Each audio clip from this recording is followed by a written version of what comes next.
All right, y'all. Today we've got Q&A. We got some folks that are going to give us some questions, and we think we got a few answers. Just a few. Just a few. So stay tuned, and we'll be right back with the next episode of Safe House.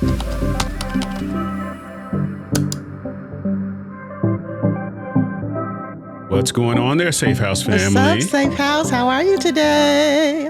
Yes. Another episode. Yes. So today we're going to do a little different spin on things. So rather than going, so we've been talking about love skills and talking about intimacy. We still got another one of those in the can. We're going to be talking about financial intimacy. How's our money getting along? Again, how's our money getting along? How's the money getting together? We're going to be talking about that in the future, but not today. Today, we're going to have a Q&A with Lana and Dre. Yes. We haven't had one of those in a while. We haven't had one in a while, but we got a few questions, and I think it's right time to go ahead and give some answers. Yeah. So, well, cool. Let's get into this. Remember, you all like, share, and subscribe. Ring the bell for notifications so that you'll know when we're publishing content. Give us comments and feedback in the comment section below. Reach out to us at safeandhouse@gmail.com. Yes. You can also get us on Instagram, Spotify, Apple Music. For those that want to listen, we are on all of the internets and the interwebs. We out here now. Yeah, we out here. Safe House is everywhere. We everywhere. Everywhere. All right, so we got some questions. So we're going to keep our viewers anonymous. Yes. We're not going to say any names. The names have been changed to protect the innocent. I love this guy. I have a wild imagination. But yeah, so what's the first question we've gotten from the viewers there? So the first question says, over a period of time, my observation is lots of marriages are broken apart and couples get divorced. There's a sick child, a child with special needs, or a sick spouse. So they didn't necessarily want to call out that it's normally the husband who kind of is the one, like the first to kind of break apart. But they were like, what are our thoughts on that? Do we think it's the husband that's the first one to kind of pull away when they're faced with those types of issues? Because that's a tough issue. It's a tough issue, and this one's hard to unpack because what does pull away mean, right? Is it pulling away from the relationship? Is it pulling away from the caregiving responsibilities, right? Because you can see that in multiple scenarios, right? And I guess the thing that I would position is, I think we can all articulate how we feel based upon our personal experiences, but we've seen personally situations where this can affect either spouse. Oh, right? yeah, absolutely. Or either, so you have a situation where there's a parent, child sick, spouse sick. The wife could as easily pull away as the husband.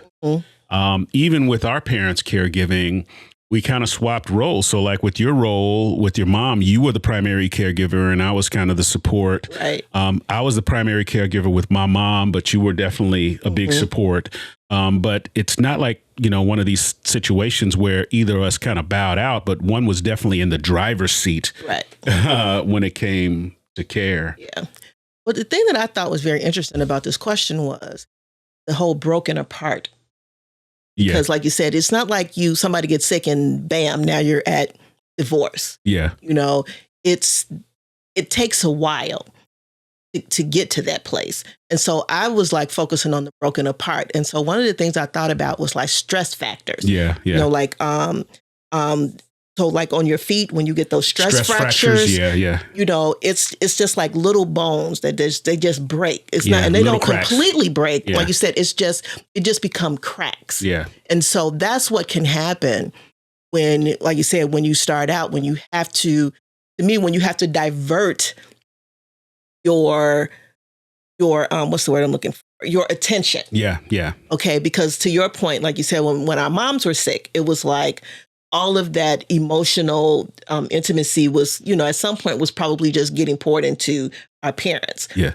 Because once again, like I said, mom having cancer, it was like I was just spending, as much time as I could with her, and it's already stressful. Yeah. And so they're probably, if all of my emotions is spent with that, I don't know if you ever felt like, I didn't have anything left for you. I'm like, so if you had issues, I'm like, dude, I can't even deal with what you're going through right now. And sometimes too, even if you did, and I know like sometimes for me, I can just say for me, what I would do is, like I said, when you were caring for your mom and you were working, you were taking care of our family, you were doing all of those things.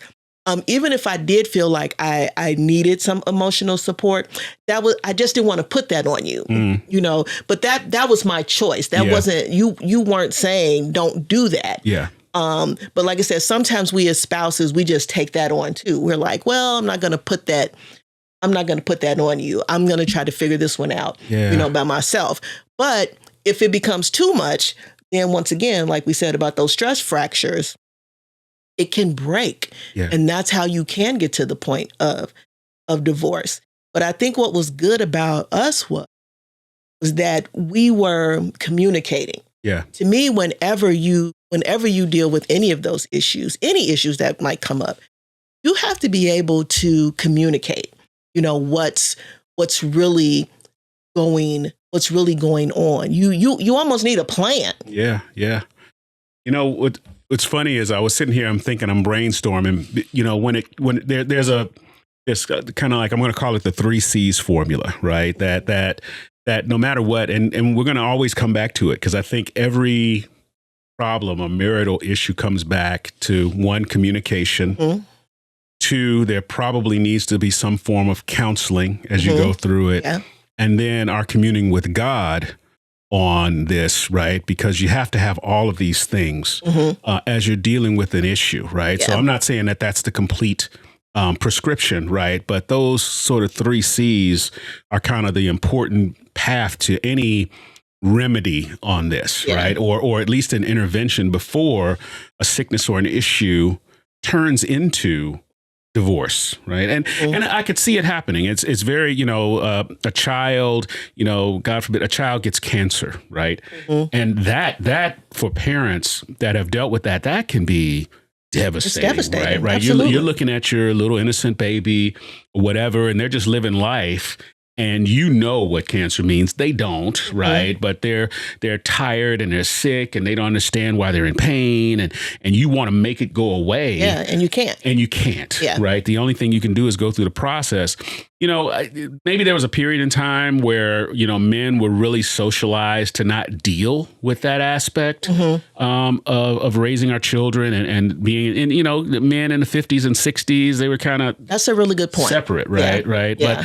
But I think now, men are a little bit more emotionally connected in their families. There's a statistic out there that even when they talk about fathers of, Black fathers of color, that despite the media presentation of that, when they're involved in their children, they are the most involved. Absolutely. Yeah. And so, to say it's a male issue versus female issue, there may be a generational issue there that may cause men from a certain generation to do it, but I don't think it's a male or a female issue. We've seen wives say, "I had enough." That's true. Yeah, and we've seen it from both ends. We've seen it from both sides, right? Have, walk away. So it's not. But once again, when it comes down to it, that communication. Okay, we're going through a thing. We need to understand that this thing is having an effect on us, our intimacy, our relationship. How do we work through that? How do we seek counseling so that we can develop empathy for each other, so that we can understand? Once again, as you described in our situation, I didn't have an expectation of that from you because I know you were dealing with a thing. And I think the same thing applied to you when it came to me caring for my mom. I don't think you had that you kind of, you're not needy as it is, right? So I'm not saying it, but any neediness that you would have felt, you put it aside because we're in a special situation. Right. And I also think too, like you said, it really depends on the couple. Like I say, even when Hannah was sick. Yeah. I was the one who, took her to all of the appointments. But once again, there was a moment where we did have to switch roles. It's like, okay, because she had to take these sleep studies. Yeah. And so we had to kind of like switch off. I'm like, okay, you have to stay up with her, or we would just have to kind of play off on that. And like I said, sometimes I think too that there's always going to be one person that's going to take the lead role. Yeah. Yeah. You know, and so I think that other person who's in the background has to be okay with that. Yeah, yeah. Somebody's going to be the lead. Yeah, yeah. You know, and don't be mad about it, because, you know, I've heard, you know, like you said, being involved with couples where they're like, well, he never goes and he never helps me. It's just me doing all of the work. Well, because you're the lead. Right. And so even when you're the lead person, I think this kind of goes back to the communication piece.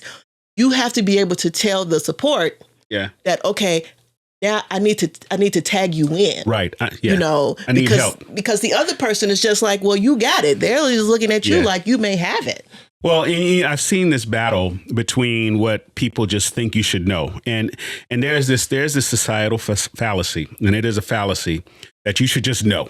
You should just intuitively know. You should know when I need help. You should know whenever. And if you don't know, then you don't know me. Mm-hmm.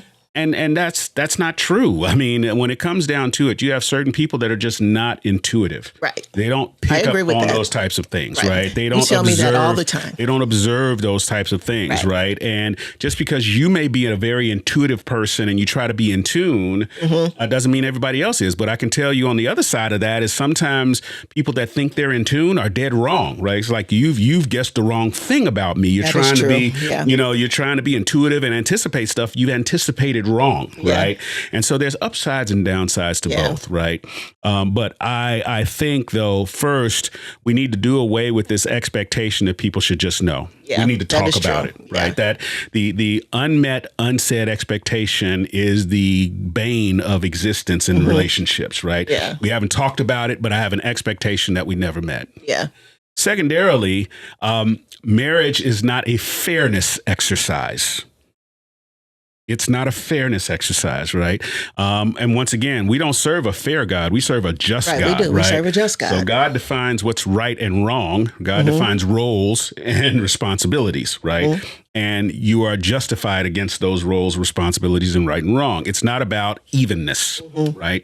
You know, because it's true. As Christians, if it's about evenness, we should be what? Dead. Right. That is true too. It is. So it's not about evenness. It's about justice. You're talking real talk today. That's true. That's real talk. No, but even in a caregiving situation, I think sometimes, and I'm not taking anything away from the caregiver that may be fatigued, because it's hard. Right. It is. It's absolutely I'm caring hard for this person. I'm whatever. Do you see that I'm going through? No, I'm not saying that you're not going through, but don't be afraid to tell this person, I need some help. You know, I am about to break. You look at me, I'm strong, I'm handling it, but I'm not, right? I'm on the edge, right? I'm doing this with grace, right? God has given me grace to endure, but I'm on the edge. I need you to tap in, right? And what you find is, I've not seen a situation where a person would refuse, you know. Oh, yeah, that's true, But I have seen situations where people get righteously indignant and not take help because the person didn't volunteer in the right amount of time, you know. No, that is true, too. I've definitely seen that, too.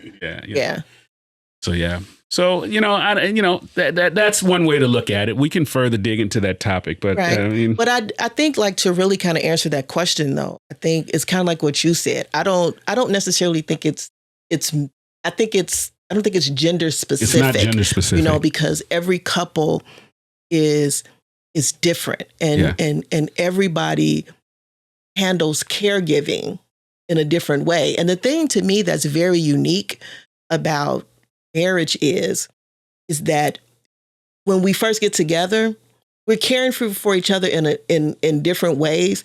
But you don't really get to see that side of your spouse until somebody gets sick. And how they respond to caregiving, because some people, they just tap out anyway. They're just not good caregivers. You know, so they aren't going to be a lot of help. So now I can't be mad at you because you don't have good caregiving skills. You say that about me. He's like, you will just. You have different caregiving skills, right? So what I've learned is you have different caregiving skills. And so I would be lying to say that you don't care. You don't give care. That would be wrong, right? But you're definitely not the pampering kind of caregiver, right? You're not gonna rub bellies and do all that kind of stuff. No, that's not you, right? I'm not gonna do that. You're right. You toss me a bottle of medicine across the room, but but once again, that's really getting to discuss and understand your spouse, because you never know what hangups and traumas people bring into a relationship, Absolutely. right? So, my auntie, God rest her soul, passed away. I found out when my mom passed away. Well, and I knew this beforehand, but I witnessed it firsthand. She was scared of dead people. Yeah. Right. Mm-hmm. And so, we're all emotional. We go over see mom, and she's passed away. The nurses had her laid out there. I'm like, okay, auntie, we're here. Me and you kissed her on the forehead or whatever. She was like, yeah, I'm not coming. She was like, I'm not coming. Right. I'm not coming over there. And I like that you use that example because I can't be mad at my spouse if that was their position. If that was their response, If that was their response. Like, no, she has a deep internal thing of, I can't deal with the dead in front of me, right? Yeah. Touching and, it's like, even with the funerals and stuff, if you notice, if she's at a funeral, she's at the back of the room. That is true. Right. So once again, looking at your spouse, your forever person as an individual, saying, okay, it's more, because we want to jump immediately to the trifling, don't want to help, evil sort of position. And instead of, asking the question, what's wrong with you? Maybe we need to be asking what happened to you. Yeah, that is true. And really That's understanding that, Real good. I like that. I think that will help in the broken apart space. Yeah. That's that. I like that answer. So we hope that helped. We hope that helps. If it does not, definitely respond to us and ask us to expand, right? Yeah. So we want to be able to answer the mail on these questions. If we don't, we want to know that too. And we will try until we get it right. Until we get it right, exactly. All right. So what other questions do we have here? So the second question was, like I said, we've been spending all this time talking about, 5 different levels of. And so the other question was, person said, well, when you feel betrayed, let's say, like, once again, the operative word, feel. Yeah. Feel betrayed. Because it doesn't necessarily mean the person has betrayed you, but that's just how you're feeling in the moment. Mm-hmm. How do you get back to a place of rebuilding the emotional and intellectual intimacy? Because the person who was feeling betrayed, they felt like those were the 2 areas that were really suffering in their relationship. Yeah. Well, obviously we don't know the details of the situation that broke the back, right? What I'm willing to wager is that there are probably behaviors that built up to the sort of catalyzing event that caused the trust to be broken, right? There may have been one big event that happened, but I'm sure there were little things that brought that reinforced that before that. Right. So one, for the person that's hurt and that's affected, they have to ask themselves, and I'm assuming they feel this way because they're asking this question, I want to get back there. I don't know how. Right. Absolutely. Right. I want to get back there. I don't know how. So that's good. Right. That's good because some people are like, I don't know how to get back there. I don't want to get back there. And as a matter of fact, I'm not going to try to get back there until the other person starts to do whatever. But just let us affirm you that your desire to want to get back there, even on your own, regardless of what your significant other is doing, is a great thing. Yeah. And so applause to you for that. So once again, without knowing the details of the situation, I think what we all understand is that in every situation in marriage, our best laid plans can be destroyed, right? Absolutely. Something happens, we plan to make big plans and do things, a financial situation occurs, and we now have to redirect all of our funds somewhere else, right? So 2 things. If we're discovering each other, if we're newly married and we're still figuring out our cadence, I remember I took all our money and spent it on your birthday, right? When it's like, don't do that, right? I'm thinking I'm doing something good, right? It's like, now we can't pay rent, Negro. What's it's like, what's wrong with you? That's a true story. So no, and so first is let's be in a place where we can discuss and go back. Okay, let's replay this, right? This didn't go the way we expected, right? And there's a consequence. The worst place you can be is in the I told you so mode, right? And I'm going to share, kind of what I do. It's unrelated, but it's, I'm part of several boards, non-for-profit boards in the boardroom. And one of the covenants we have in the boardroom is that when we get an issue, we can disagree in the boardroom. We can deliberate in the boardroom, right? We can talk about it. We can have a point of view. And then once we decide and once we have a vote, then once we leave that boardroom, that decision becomes our decision, right? It's not a situation anymore. Well, yeah, this is what we decided, but I felt this. No. Right. This is our decision now. And now to the people, we have to defend that decision as if it's our decision. And we have to deal with the consequences of it if that decision should not go well. We can't be like, well, I told y'all not to go this way. No. We believe in the collective power of the group. Right. So if we believe in the collective power of our marriage, if we're in a place where we're discussing things and we have a decision and it didn't turn out right, there should never be an I told you so moment. It's okay. How do we recover from our decision? Yeah. And we talked about that in one that you got to know how to get back into recovery mode. Yeah.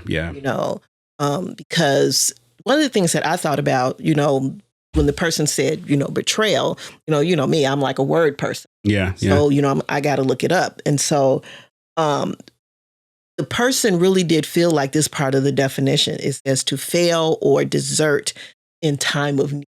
Yeah. Okay. They did feel like, man, I needed this person to do something.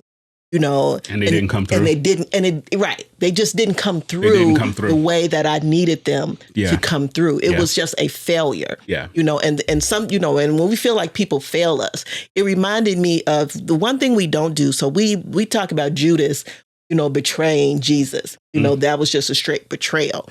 But I also think about Peter. Yeah. Too. It was like in that moment when Jesus knew what he was going to do. But it was still a betrayal because in that moment, Jesus needed him to be like, okay, I need you to not just totally just act like you're not with me. Right. Right.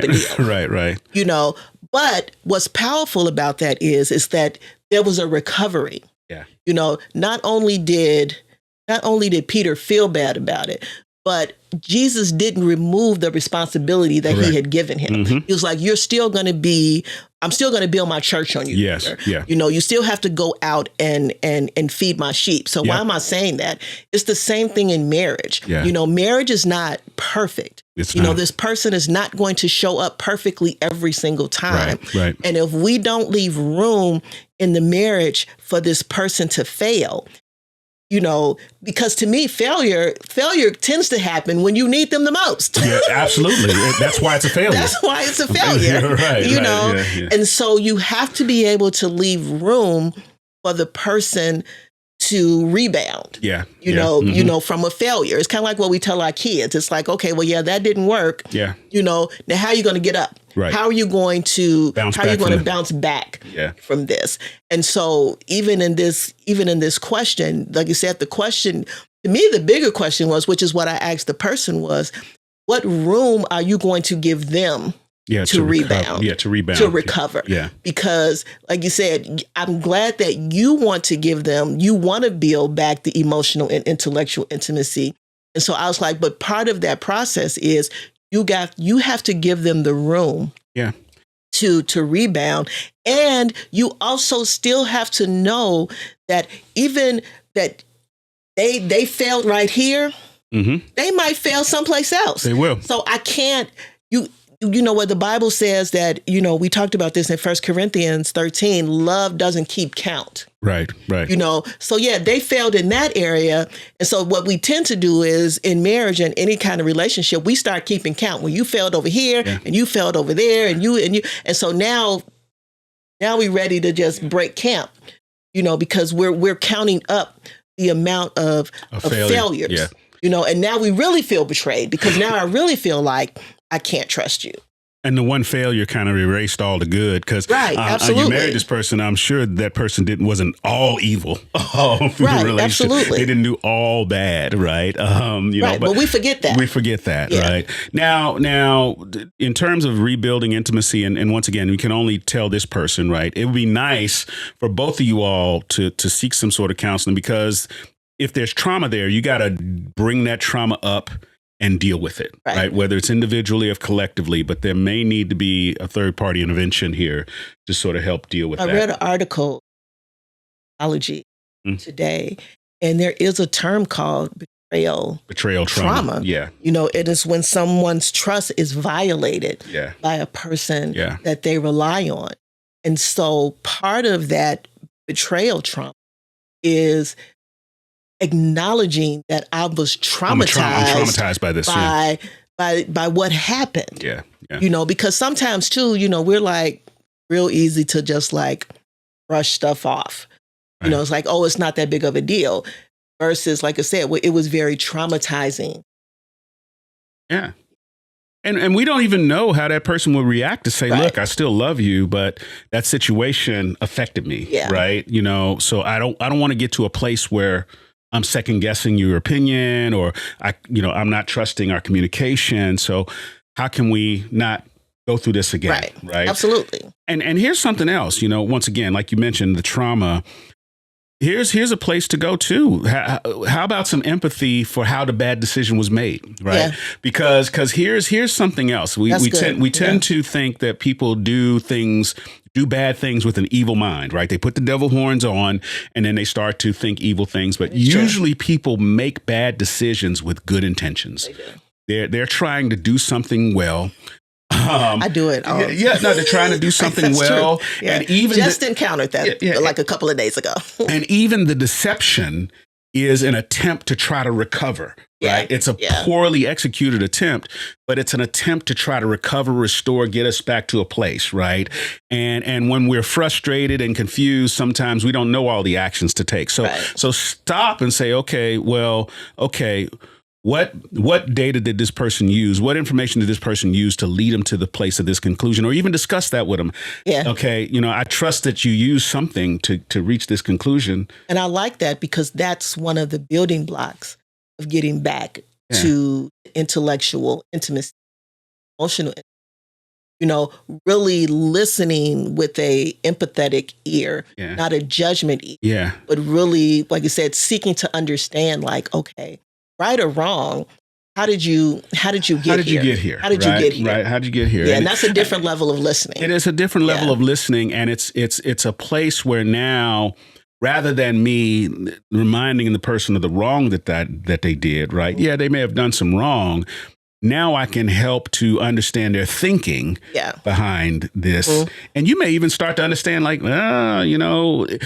Sometimes, you know, and this is nothing against you, but sometimes when you do things reacting to me, I'm like, I would react to me the same way, right? Yeah, it's like, that is true. I know how I am about some of these things, right? I know how I can be. I know the way I talk. And it's like, if I were in your shoes, I'd probably do the same thing. So then immediately I can't step into judgment, you know, because I can look at the totality of the situation and say, wow, it's not unreasonable. Right? May not have been the right action, but not completely unreasonable. Yeah. So I would suggest some of that, you know, if there's, you know, if counseling works, if you're in a place where you communicate, let's sit down and let's reason about how we got to this place and how this decision was made, and validate that, you know, that other person. You're a logical thinker. I assume that you use some reason, some logic to get to this place. Yeah. You know, I'd like to understand what it is because I'm not thinking it's different, you know, and not in a sarcastic way, you know. Yeah, I was going to say. We could say that in a way. That could be a whole nother episode, the art of communication. Yeah, but I think, like I said, to me, the key thing about that one is the rebuilding. Yeah. It's like, I just think about building blocks.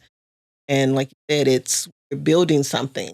As long as you're still putting blocks on there, then you're still working towards getting back. So to me, that's the key. That's how you rebuild intimacy, and you know, the intellectual and the emotional. You keep adding to it.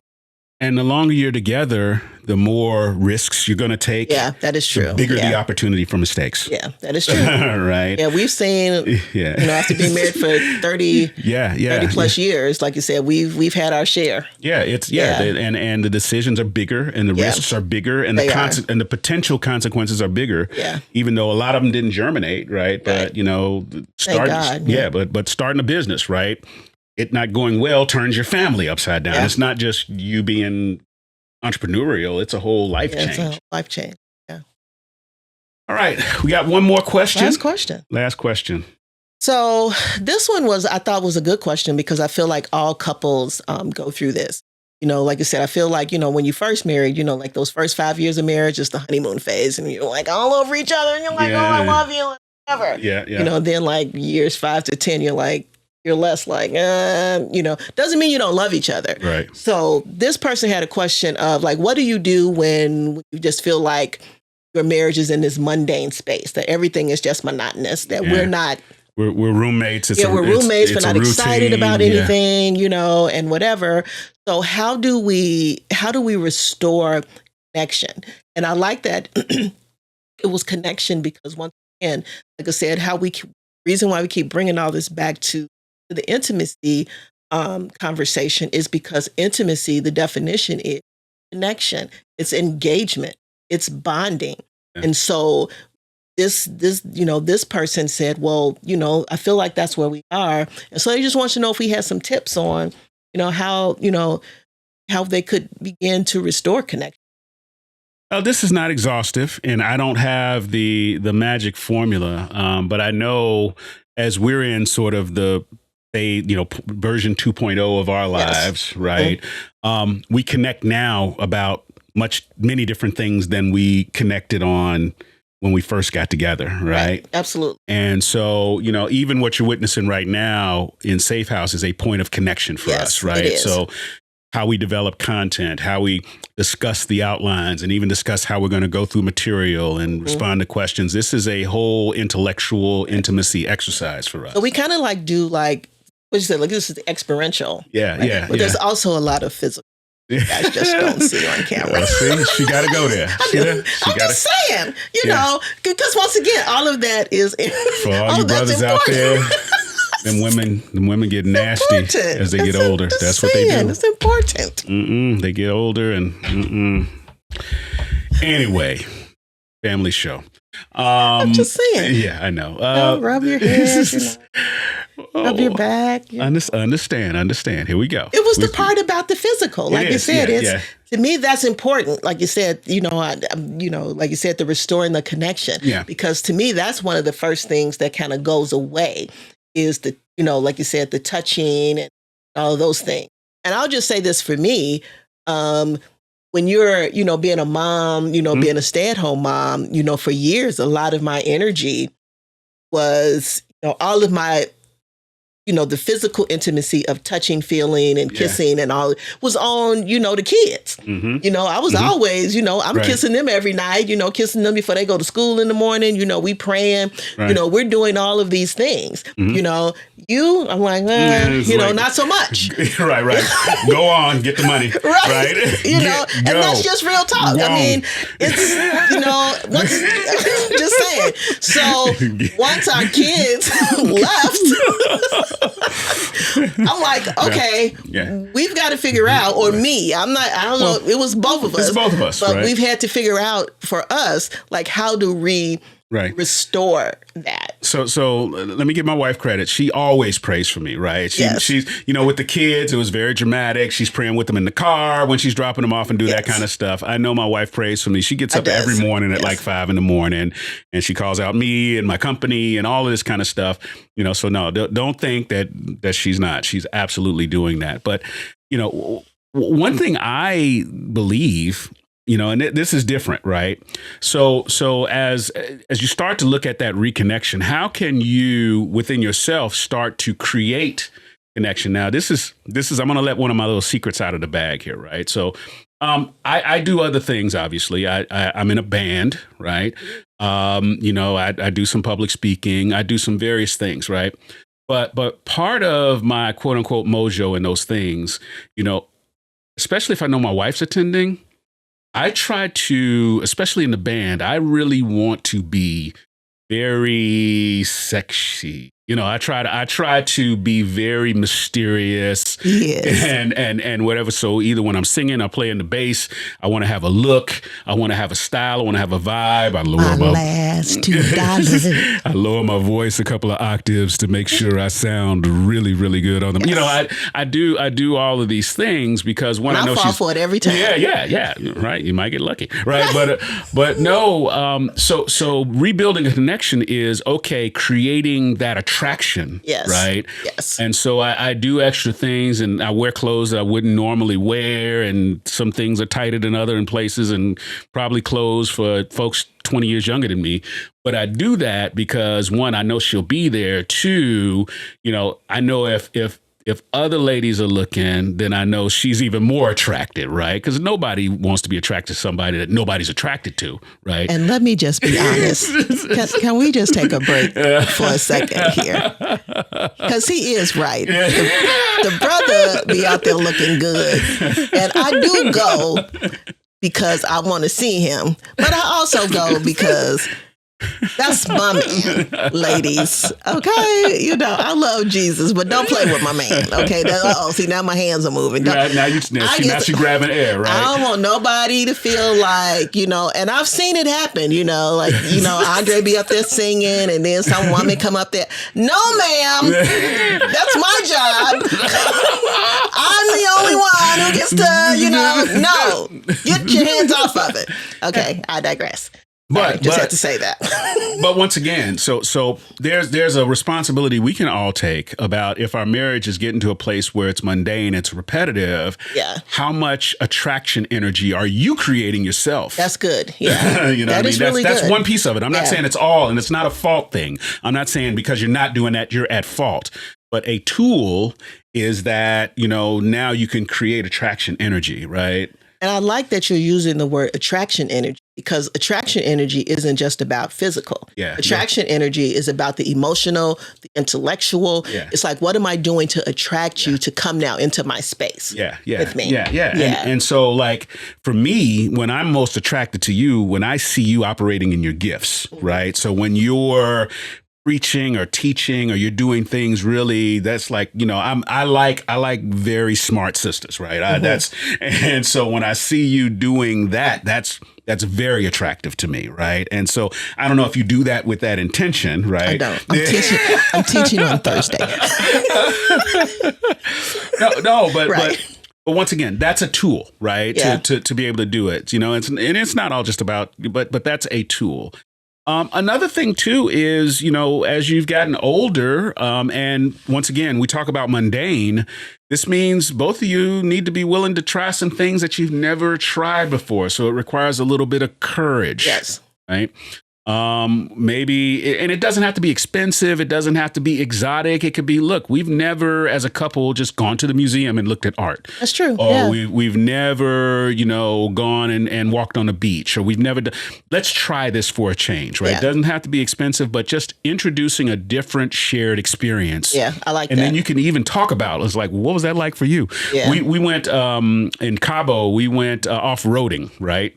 And while it was the worst experience in the world for her, because she was scared the whole time, even in that negative experience, we have an experience to share. Yeah, right. Yeah, we do. That is true. It's a memory. It may be a traumatic memory for her, right?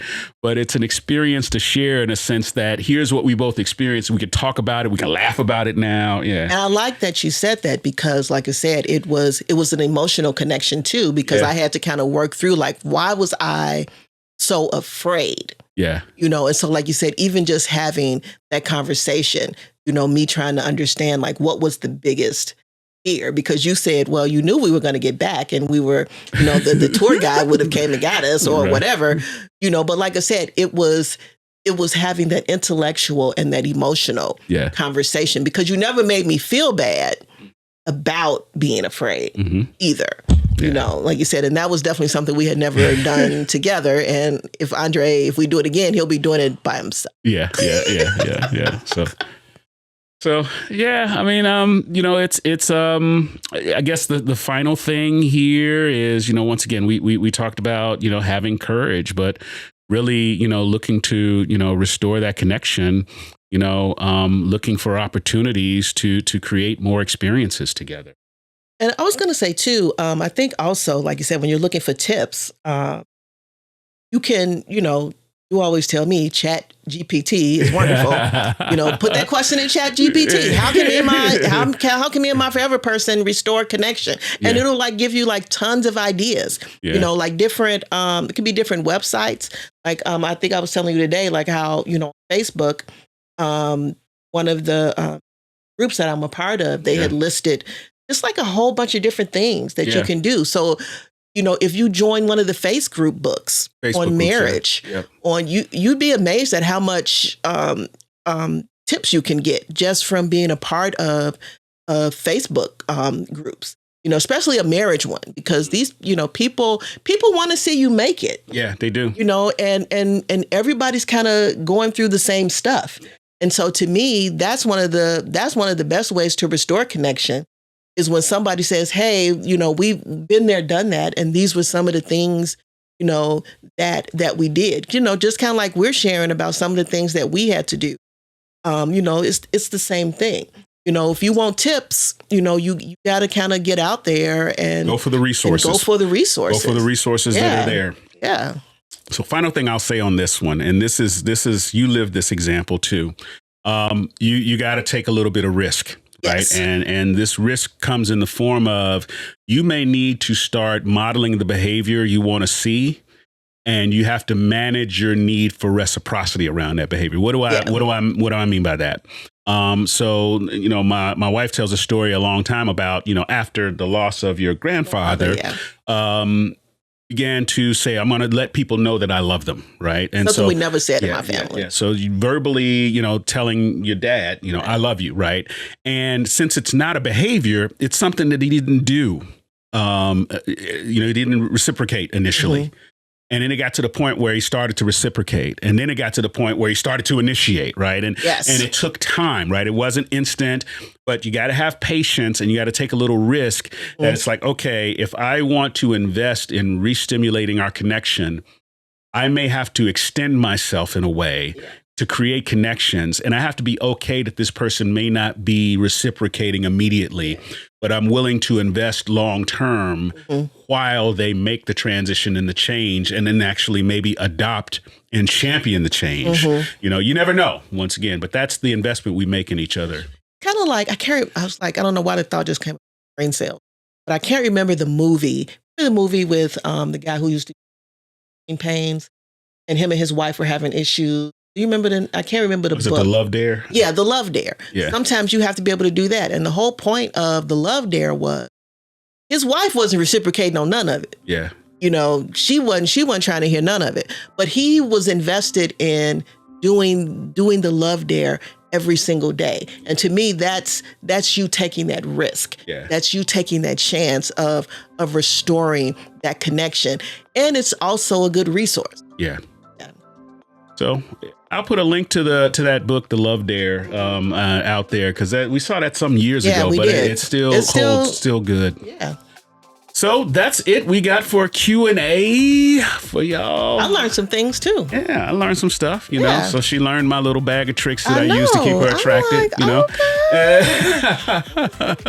It works. Yeah, okay. I like your strategy. Yeah, no. Hey, there's nothing about like keeping a little attraction energy, right? I like that. I really like that that term.